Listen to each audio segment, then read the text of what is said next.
15강을 시작하겠습니다. 이 15강에는 동시행항변권의 효력 부분을 보겠습니다. 동시행항변권의 가장 큰 그 효력은 이행 거절 권능입니다. 상대방이 자기의 의무를 제공하지 않고 나에게 이행을 청구해 오고 있더라. 이럴 때는 나는 너가 이행하자면 나의 의무를 이행하지 않겠다. 이거죠. 그래서 이행을 거절할 수 있다. 그런데 이건 영구적으로 거절할 수 있는 게 아니고 상대방이 이행 제공할 때까지만 일시적 연기적 항변권입니다. 이게 가장 큰 권능이죠. 그래서 A에 나와 있는 게 말이에요. 일시적 연기적 항변권. 영구적 항변권 그러면 틀려요. 그리고 이제 두 번째 동시행 항변권의 존재의 효과라고 있어요. 동시행 항변권이 있다는 그 자체만 가지고도 이행지체 책임을 지지 않습니다. 지금 우리가 성립요건에서 성립할 때 봤듯이 계약이 성립되고 다음에 중도금 주고 잔금 주는 시기가 돼 있더라. 잔금이 이제 6월 30일에 잔금을 주기로 했다. 그런데 매도인도 등기소리 안 주고 매수인도 잔금을 안 주고 있어요. 6억을 안 주고 있어요. 이렇게 계속 지나버렸다. 이럴 때는 지체 책임을 지지 않습니다. 동시행 항변권이 있다는 그 자체만 가지고. 근데 중도금을 안 주고 있다. 그러면 말이야 5월 30일이다. 5월 30일이 더 가는 그 순간에 지체 책임을 집니다. 상대방은 이행 청구하고 이행하지 않을 때 계약을 해지해버릴 수 있어요. 그런데 동시행 항변권이 있으면 그 자체만 가지고 당사자 주장할 것도 없이 그 자체만 가지고 이행 지체 책임을 지지 않는다. 연체이자 줄 필요 없다는 얘기죠. 그래서 동시행 항변권에 이걸 바로 존재의 효과라고 합니다. 동시행 항변이 있다는 그 자체만 가지고도 이행 지체 책임을 지지 않는다. 잔금 주는 시기 이후로는 상대방이 이행 제공하지 않으면, 그러니까 상대방은 연체이자를 받고 싶으면 자기 의무를 이행해야 되겠죠. 이행을 제공하고 하면 그때부터는 이제 연체이자가 세무 불이행이 되겠죠. 그렇지만 상대방도 이행하지 않고 나도 이행하지 않고 그러면 그 이후로는 이행 지체가 되지 않는다. 그리고 이제 두 번째 나와 있는 동시행 항변권이 붙은 채권을 자동 채권으로는, 동시행 항변권이 붙어 있는 채권을 자동 채권으로는 상대방 채무를 상계할 수 없습니다. 상대는 서로 채무가 대등하더라 그러면 그 부분만큼 없애버리자. 이게 이제 상계인데, 자동 채권이라고 하는 것은 내가 지금 상계를 주장하는 채권이야. 상계를 주장하는 채권에 동시행 항변권이 붙어 있다가 누구 채권이에요? 상대방 채권이죠. 상대방 권리죠. 그 동시행 항변권은. 내가 지금 없애버리려고 하는데 여기에 항변권이 붙어있다. 이 항변권은 상대방 거야. 이걸 없애버린다 그러면 이건 뭐예요? 이 자동채권에 동시행 항변권이 붙어있는 걸 이걸 없애버리면 안 되겠죠. 내가 없애버리면 안 되겠죠. 상대방 권리가 없어져 버리죠. 그래서 이건 상계는 안 됩니다. 반대로 수동채권에 동시행 항변권이 붙어있더라. 이런 거는 지금 내가 지금 없애려고 하는데 저쪽에서 지금 주장하는 게 지금 대등액에 지금 1억이 대등액이야. 그래서 쌤 없애버리려고 해. 그런데 내가 없애버리려 하는데 거기에 비해서 저게 없어지는 그 금액, 그 청구권. 이건 뭐야? 여기에 동시행 항변권이 붙어 있다는 게 누구 거예요? 그 동시행 항변. 내 거죠, 내 거. 저쪽에서 주장하는 것을 거절할 수 있는 거니까. 그래서 수동채권에 동시행 항변권이 붙어 있는 것은 이게 없애려고 하는 나의 권리이기 때문에 그걸 포기하고 없앨 수는 있어요. 그래서 수동채권에 동시행 항변권이 붙어 있으면 상계가 가능해요. 그런데 자동채권에 동시행 항변권이 붙어 있으면 상대방 권리를 없애버리는 것이기 때문에 그건 안 된다. 그래서 이 지문도 가끔 시험에 자주 나와요. 세 번째는 이행지체 책임이 발생하지 않는다라는 그런 내용이고, 그리고 이제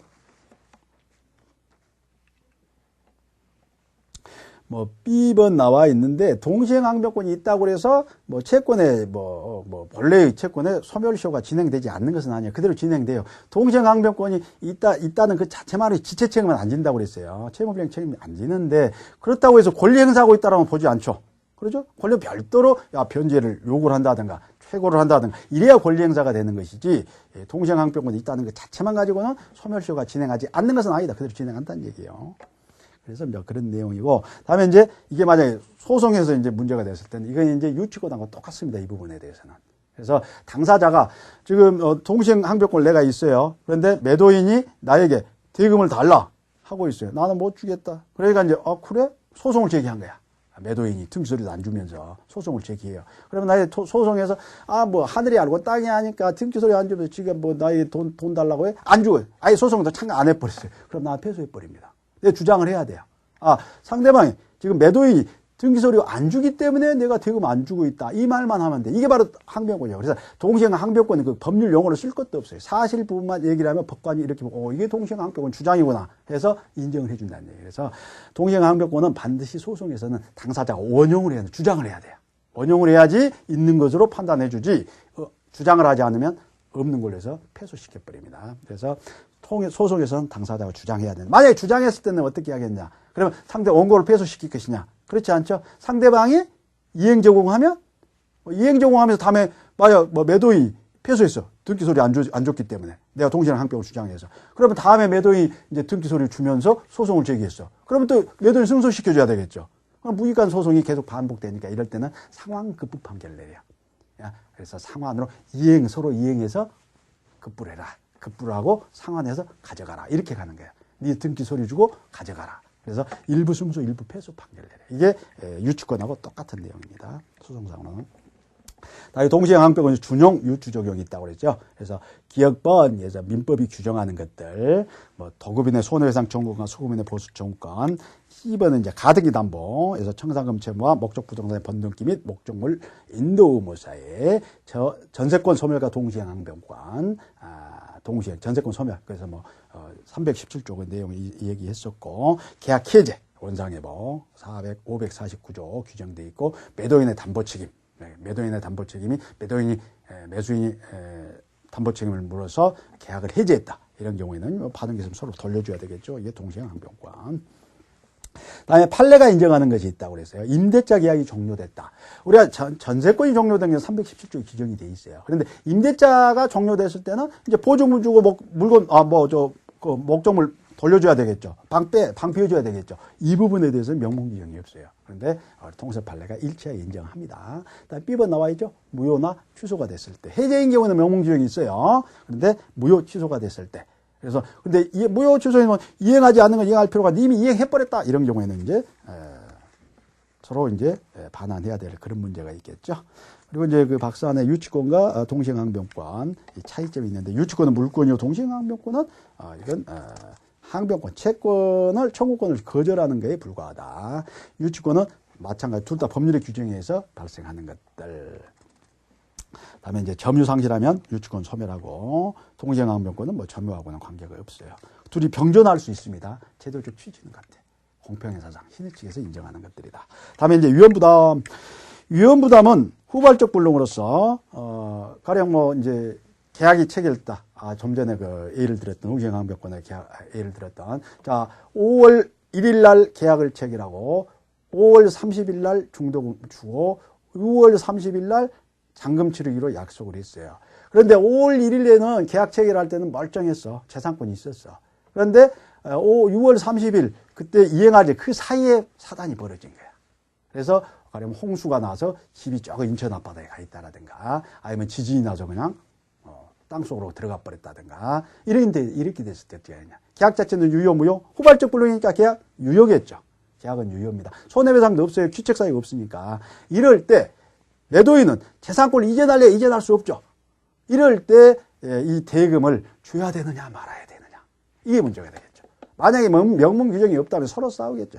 매도인은 내가 줄래야 줄 수가 없다. 내 잘못 없이 없어졌으니까 대금 달라 이렇게 할 수 있겠죠. 매수인은 물건 줘야 내가 돈을 주지. 서로 싸우겠죠. 그래서 우리 민법은 이럴 때는 채무자가 위험을 부담한다. 누가 채무자야? 없어진 게 뭐야? 재산권이죠. 재산권을 이전할 자가 위험을 부담해. 대가 위험을 부담해.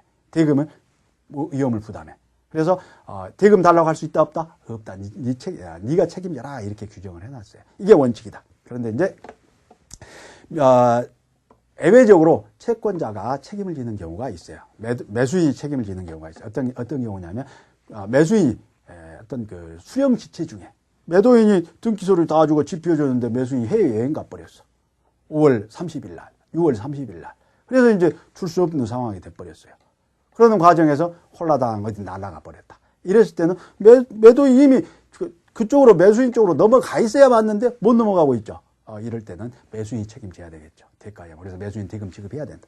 이런 내용이고.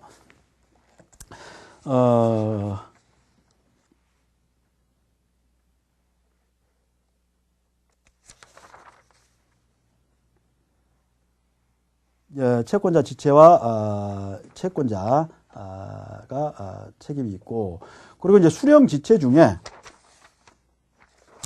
방금 전에 했건 이제 수령 지체 중에 채무자의 경과실로 후발적 불능이 된 경우 위험 부담이 적용되는데, 수령제 채무자가 안 받고 있는 경우, 그리고 이제 채권자가 어떤 과실로 고의과실로 이행 못하게 되는 경우가 있어요. 뭐 채권자가 집을 평생 이제 열심히 살아가고 직장을 다니고 저축하고 해서 집을 사놨어. 계약을 체결해놨어. 그럼 이제 한 달 후에 6월 30일이면 드디어 내가 이제 집에 들어가 살겠구나 하고 가끔 가서 이제 이렇게 한번 보다가 그냥 담배 피다가 그냥 담배불을 그냥 던져버리고 안 끄고 나왔어. 그래서 집이 홀라당 불타버렸어. 이런 경우에 누구 책임이죠? 채권자 잘못이죠? 이럴 때는 대금을 누가 줘야 되겠어요? 그래서 채권자가 채무를 부담해야 되겠죠. 위험을. 이런데 예외적인 두 가지 케이스인 경우에만 채권자가 부담하고, 원칙적으로 채무자가 부담한다. 매도인이 부담한다. 제3자를 위한 계약. 제3자를 위한 계약은 우리 제3자를 위한 계약이 실제적으로 많이 일어나고 있습니다. 그래서 제3자가 등장하게 되는 것이죠. 자, 이게 이제 갑과 을이 계약을 체결하고, 그래서 이게 요약자, 이자가 낙약자. 우리가 제3자를 위한 계약에서 채무자라고 하면 이자를 얘기해요. 낙약자. 그리고 이제 이 건물을, X 건물을 1억에 판다는 계약을 체결했어. 그러면 이제 이쪽으로 재산권 줘야 되고 이런 의무를 부담하죠. 그런데 이게 당사자가 이렇게 해야 되는데, 어디 보니까 갑이 병에게 1억을 빌렸어. 1억? 채권 채무 관계가 있어. 이자가 채무자고 이자가 채권자야. 그러면 을로부터 대금을 받아서 이제 빚 갚으려고 이제 집을 파는데 받아서 주고, 이러면 결국은 또 이제 뭐 수수료가 부담이 되죠. 그래서 아예 여기다가 약관을 붙여. 제3자 약관. 내가 너에게 재산권 줄 테니까 너는 대금을 6월 30일에 1억을 나에게 주지 말고 나의 채권자인 얘에게 주라. 이렇게 하거든요. 이자가 수익자야. 그러면 결제가 아주 편하게 끝나버려. 수익자. 이게 제3자를 위한 계약이야. 그래서 이 계약 당사자는 누구다? 갑과 을이다. 요약자다. 그런데 이자는 권리만 이렇게 취득하는 거죠. 이게 제3자를 위한 계약. 그래서 이제 제3자를 위한 계약의 본체적인 모습, 갑과 을 사이, 요약자, 낙약자, 이게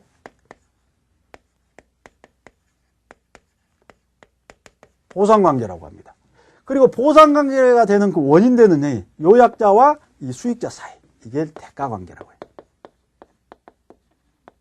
대가관계는 내부적인 관계죠. 여기서 제3자를 위한 계약에서 어떤 영향을 미치는 것은 보상관계. 여기서 발생되는 것은 이자들에게 주장할 수가 있어요. 근데 여기에 보니까 채무가 무효가 됐는데 모르고 집 팔아서 이렇게 줬더라. 그럼 나중에 이거 무효하자. 이거 되겠어요? 안 되겠어요? 안 되겠죠? 그래서 이건 대가관계는 내부적인 부분이기 때문에 제3자를 위한 계약에 영향을 미치지 않습니다.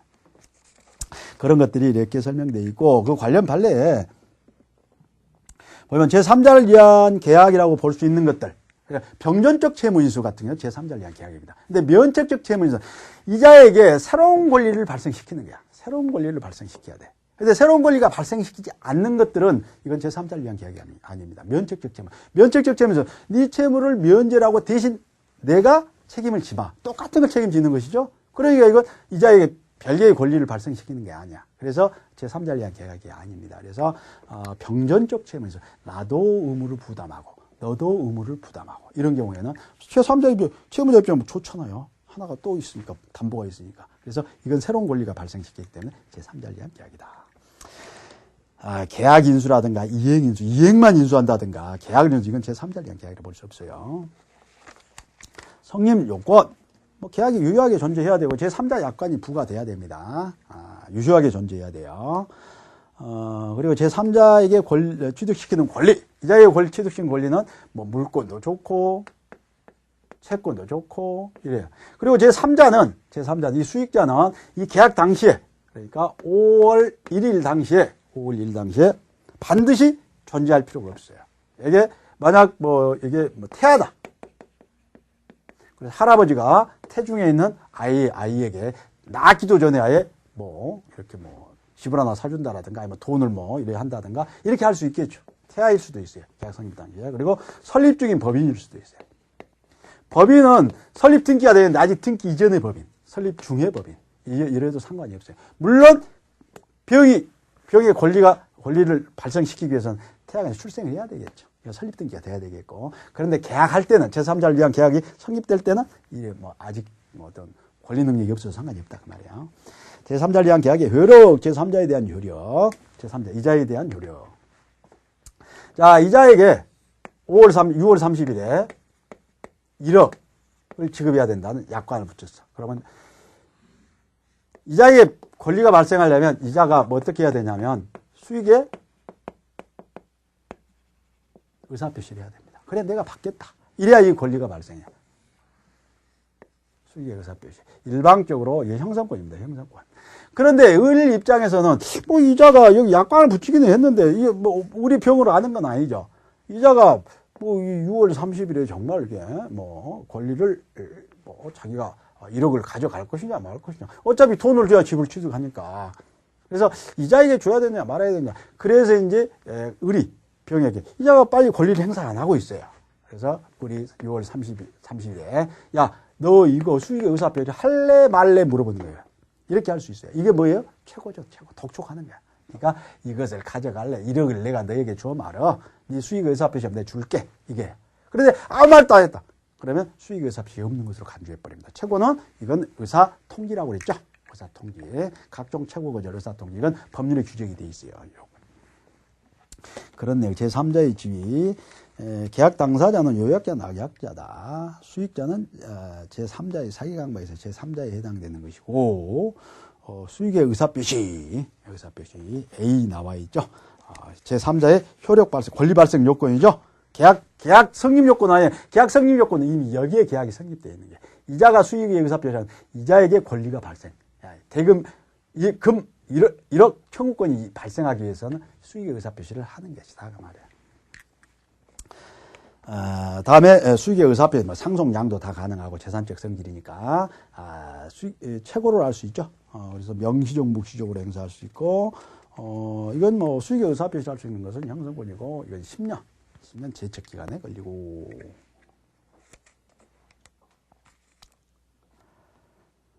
그리고 이제 수익의 의사표시 이후에 제3자에 수익의 의사표시 했다 그러면 이자에게 권리가 발생해요.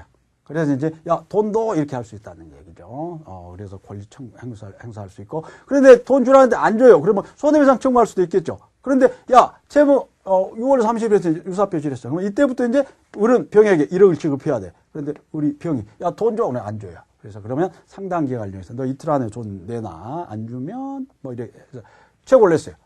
돈을 안 줘요. 이럴 때는 병이 계약을 해지할 수 있겠느냐? 안 됩니다. 계약 해지는 누구만 해요? 당사자만 하는 거예요. 그래서 갑은 여전히 우리에게 야 너 빨리 이행해라 이렇게 할 수 있어요. 이행 안 했을 때 갑이 해지를 하는 거야. 병 동의와 상관없어요. 채무불이행 경우.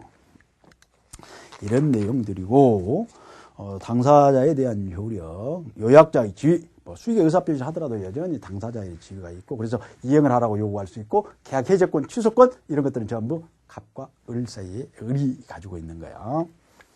그리고 이제 낙약자는 이 갑에 대한 항변으로서 병에게 항변할 수 있어요. 그러니까 6월 30일에 갑은 등기서를 주고 을은 대금을 이쪽으로 줘야 되는데 6월 30일에 중개사 사무소에 가보니까 업자 사무실에 가보니까 갑이 등기서를 아직 안 가지고 왔어요.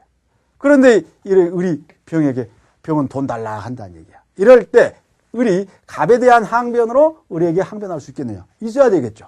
있어야 됩니다. 여기 항변을 할 수 있다.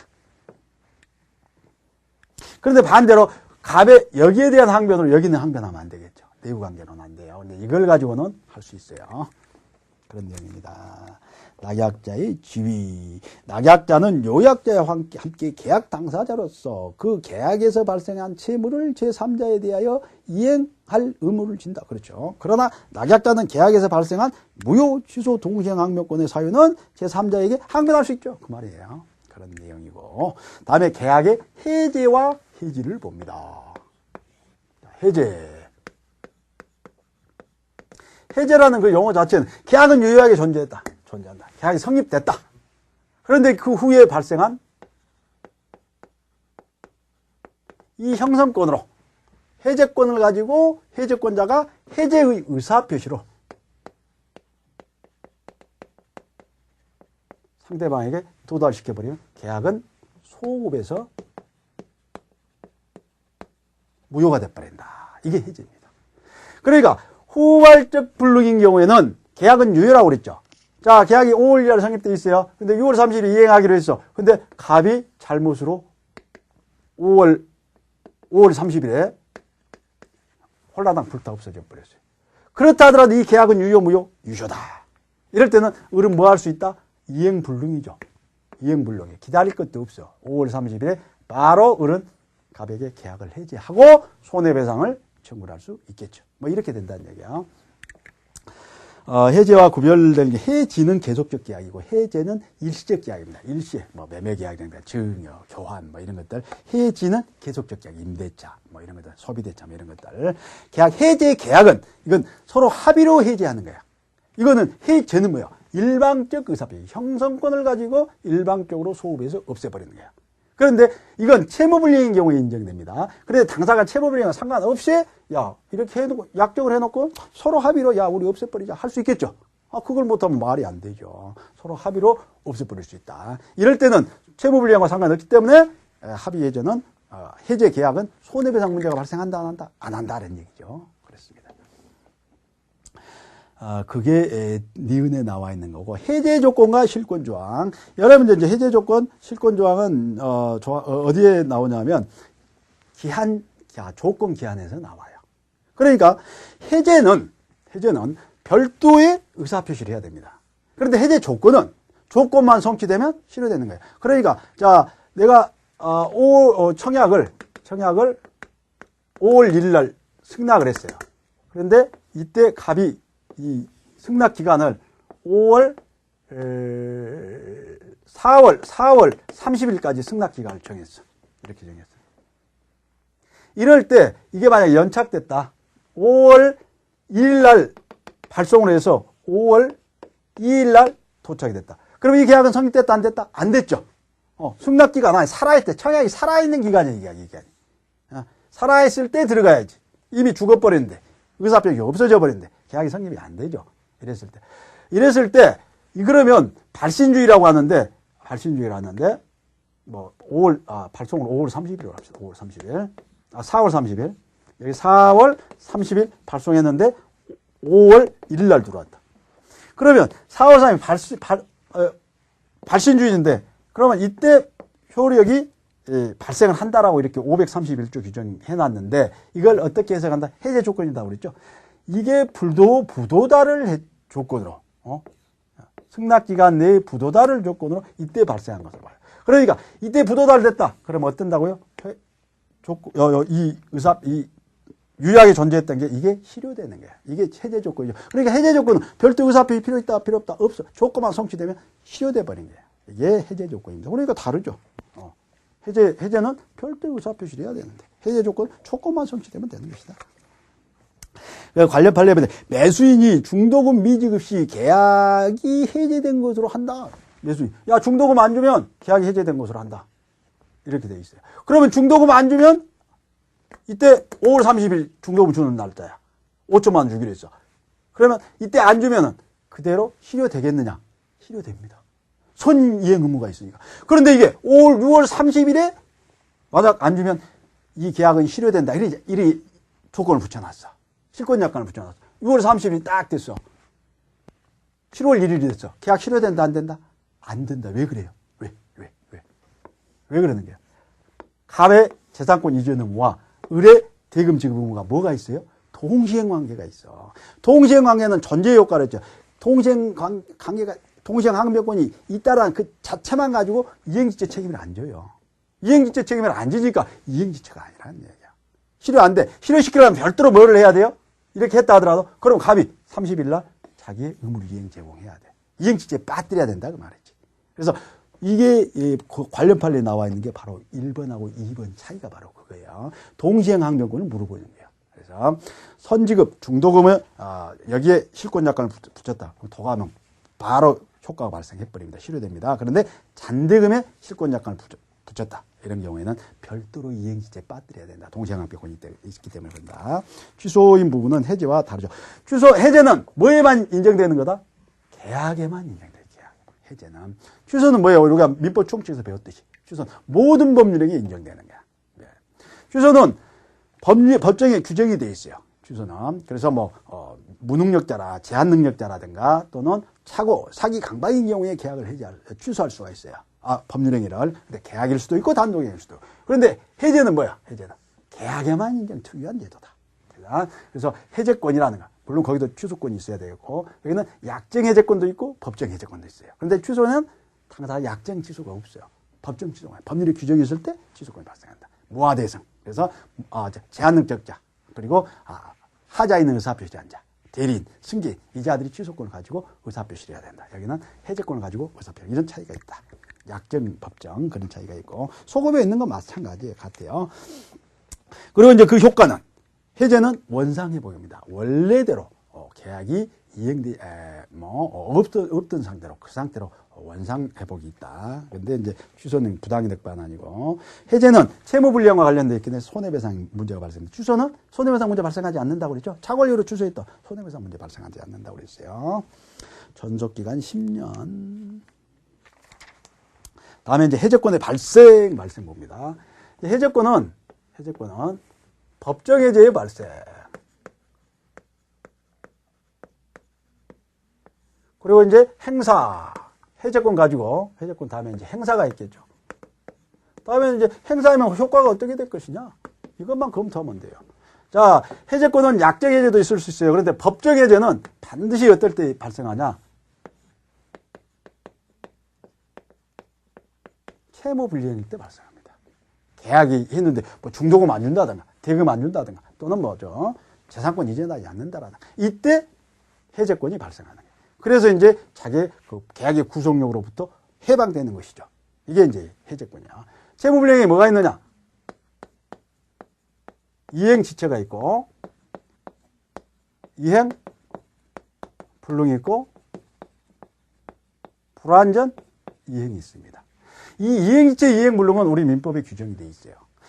불완전 이행은 우리 민법에 규정이 안 되어 있어요. 그런데 독일 민법에 이게 규정이 되어 있어요. 그런데 우리 통설 8에는 다 인정을 합니다. 불완전 이행. 이행지체는 보통의 이행지체와 정기행의 이행지체가 있어. 보통의 이행지체는 이런 경우죠. 그냥 이런 것들. 5월 30일, 6월 30일에 이행한다. 근데 이때 안 주고 이행하려고 할 수 있는데 안 한 게 이행지체. 할 수 있는데 안 하는. 근데 보통의 경우가 저런 케이스고 정기행위는 정한 시기에 이행하지 않으면 목적을 달성할 수 없는 것들. 회갑에 쓰기 위해서 아버님 회갑에 쓰기 위해서 떡을 맞췄는데 이미 회가 끝난 다음날 가져왔다. 아무 의미 없죠. 그래서 정한 시기에 이행하잖아. 결혼식 예복을 맞춰놨는데 결혼식 끝난 다음에 신혼여행 갔다 왔는데 이미 이행을 한다. 의미가 없죠. 그래서 정한 시기에 이행하지만 목적을 달성할 수 없는 정기행위가 있다. 보통의 이행지체는 할 수 있는 무엇을 해봐야 돼요? 최고를 해봐야 돼. 이행하세요. 중도금 주세요. 잔금 주세요. 해야 해제권이 발생하는 거야. 최고를 해. 그런데 정기행위는 최고할 필요 있어요? 없어요? 없어요. 최고해봐야 의미가 없는데 이미 지나버렸는데. 그래서 정기행위의 경우는 최고가 필요 없다.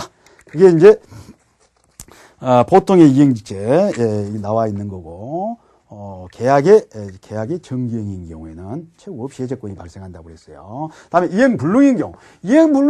이해할래 할 수가 없는 거예요.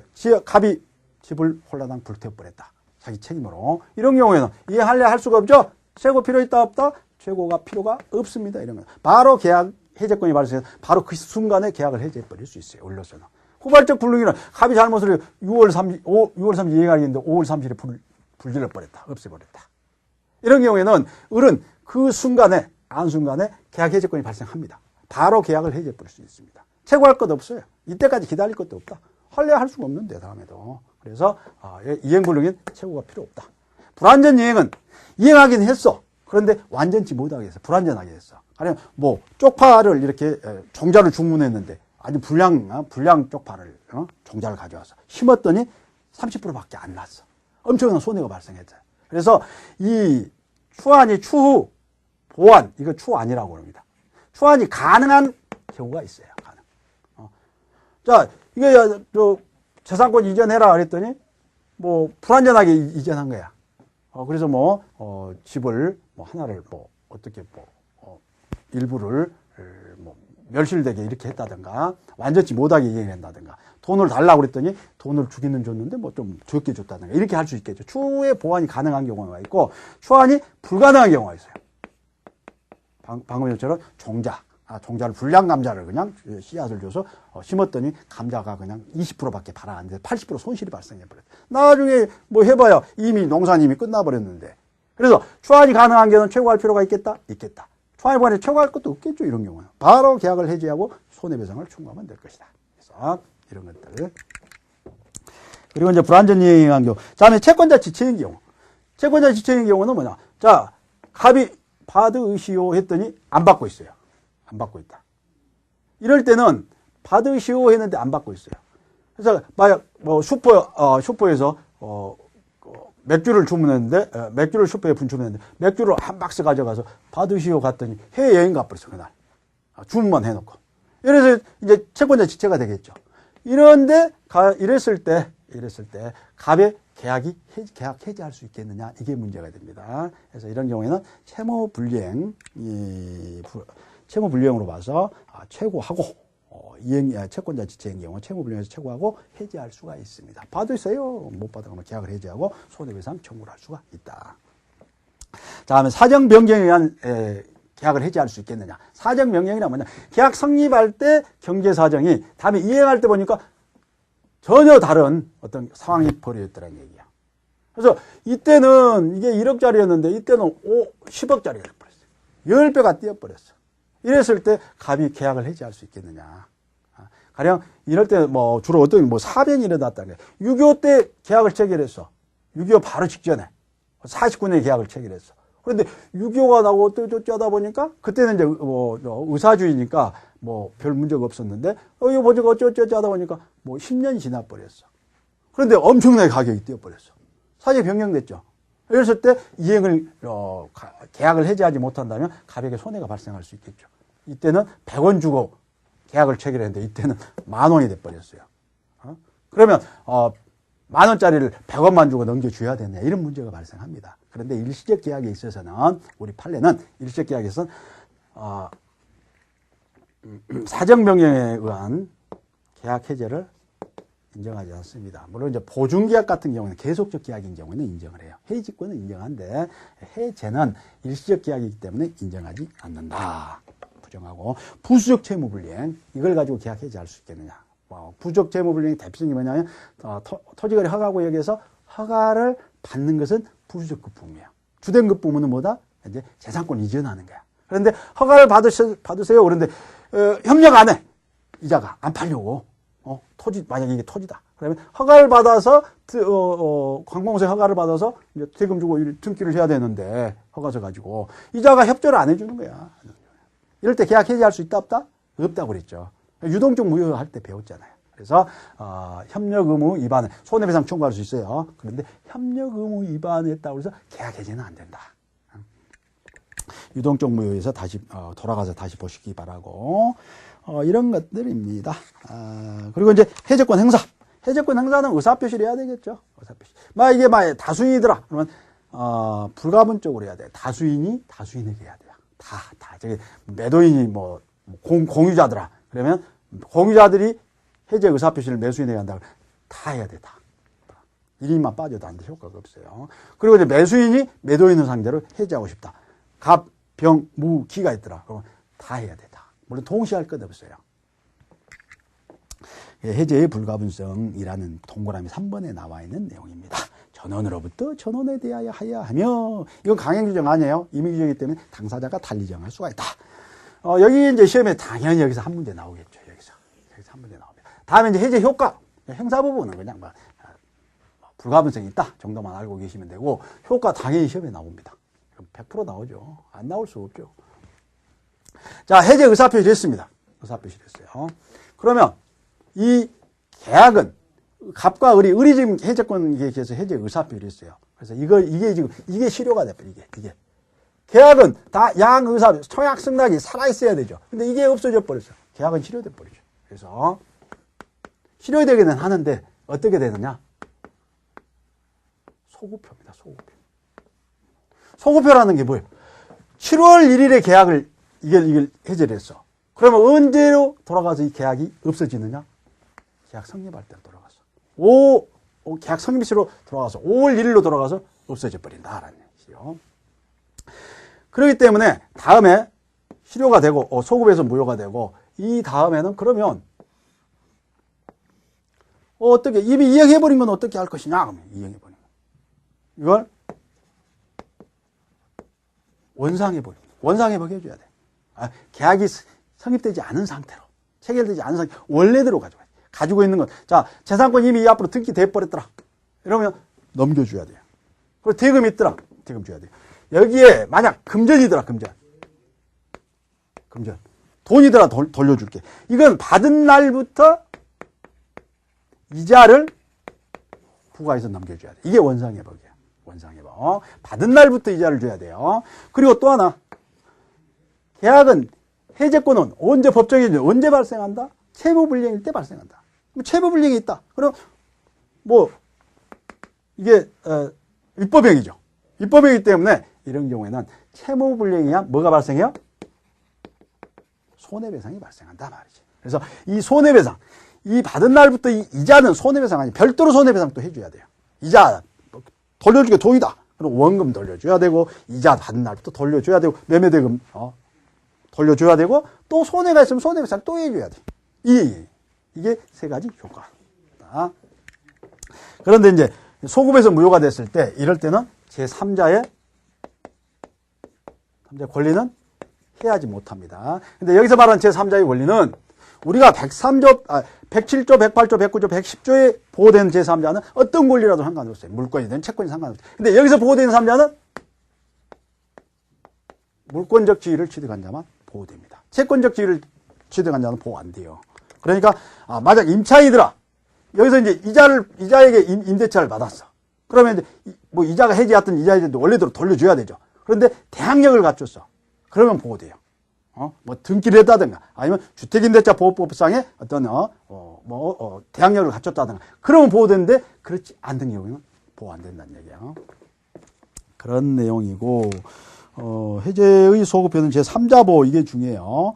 그리고 제3자 범위, 해제 전에 제3자와 당연히 해제 전에 제3자 보호되겠죠. 선악불문하고, 해제권이 있다는 사실을 알아도 보호되죠. 왜? 해제하기 전엔 그대로 유효니까. 그런데 이제 이 해제 후에 물권을 취득한 자가 있어요. 이 자는 보호되려면 선의해야 돼요. 해제된 줄 모르고 권리를 취득한 자, 물권적 지위를 취득한 자는 보호된다. 제3자에 해당되어 보호되는 자, A번 나와 있죠. 임대인으로부터 주택을 임차받아 대항력으로 갖춘 임차인. 대항력을 갖췄으니까 물권적이다. B, 계약 해제 전 그 계약의 목적물을 가압류했다, 압류했다, 보호되겠죠. 토지를 체납지 일환으로 압류했다, 그 물권을 압류했다, 보호됩니다. 제3자 해당되지 않는 자, 보호되지 않는 자, 이 보니까, 해제 소멸에서 계약상의 채권의 양수인, 계약상의 채권의 양수인, 물권자의 채권을 양수한 자니까 보호 안 됩니다. 다음에 B번 계약상의 채권을 양수하여 이를 비번 연관의 금지 처분 가져볼 게 채권을 양수하여 이 자는 보호 안 된다. 다음에 2번 C번 매도인으로부터 매매계약 해제 조건문으로 전세 권한을 부여받은 매수인이 주택을 임차한 자. 매매계약이 이제 을로부터 우리 이제 이쪽으로 목적물을 점유를 하고 있어요. 그래서 을로부터 이제 임차한 자가 병이 만약 임차를 했는데 이게 보니까 이 계약이 만약 실효되면 물권을 취득 못한다. 해제 조건으로 하는 경우가 있더라. 이 임대차가 해제 조건으로 해놨어. 근데 이게 실효됐어. 이게 보호되겠어요? 안 되겠죠. 해제 조건을 해놨는데. 그래서 그건 적용이 안 된다.